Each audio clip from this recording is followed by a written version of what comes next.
Hi guys, so this week there was a bit of bad news for Brexiteers. However, we keep getting told that migration wasn't the driving force behind the campaign to leave the European Union, so I'm not sure why so many people are losing their minds over the massive jump in net migration last year.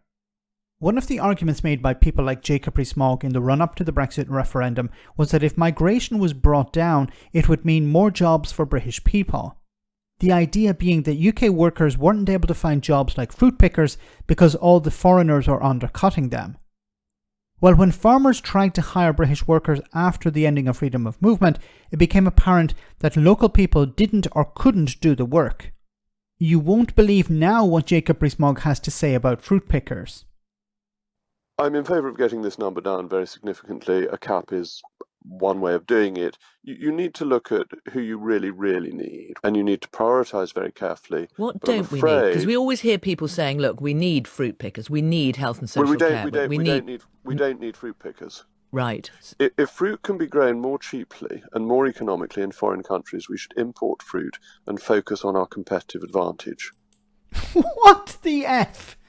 Honestly, when I first heard that Jacob Rees-Mogg was going to talk about fruit pickers and that Britain doesn't need fruit pickers, I thought he was going to talk about AI. I thought he was going to talk about new technologies, but instead he wants to import fruit. This is the guy who is selling the idea that we don't need to have all these foreign workers come in. British people can do it. And if we can't find British people, we'll force British people off benefits into the fields to pick fruit and vegetables. At no point did he say, well, let's just import it. You know, these are the people that went out to farmers and farming communities and told them, you should vote for Brexit. It's going to benefit you. And now that it hasn't, what is he saying? He's saying, well, let's just import our fruit and vegetables. We don't need fruit pickers. We just buy them from abroad. And to hell with British farming. Like, this is absolutely insane. That you have Brexiteers who were lying to the public back in 2016, saying everything will be wonderful, first of all. And then when any challenge was, for example, where are we going to find workers? The response was, well, we just have British workers do it.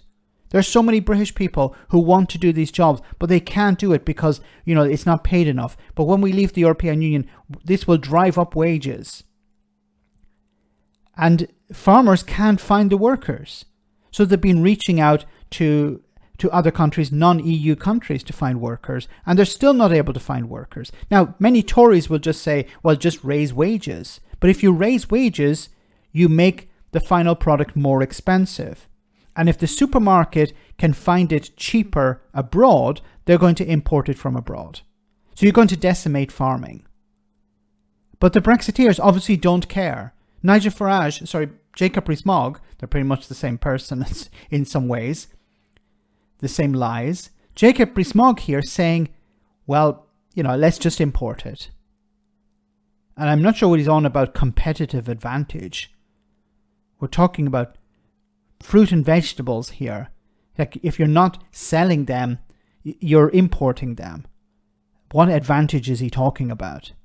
Absolutely ridiculous. But it once again demonstrates that the Brexiteers back in 2016 either didn't know what they were talking about or they were lying. And when it comes to Jacob Rees-Mogg, I think it's a bit of both. Let me know in the comment section, guys, what you think. As always, your comments are greatly appreciated. Thanks a lot.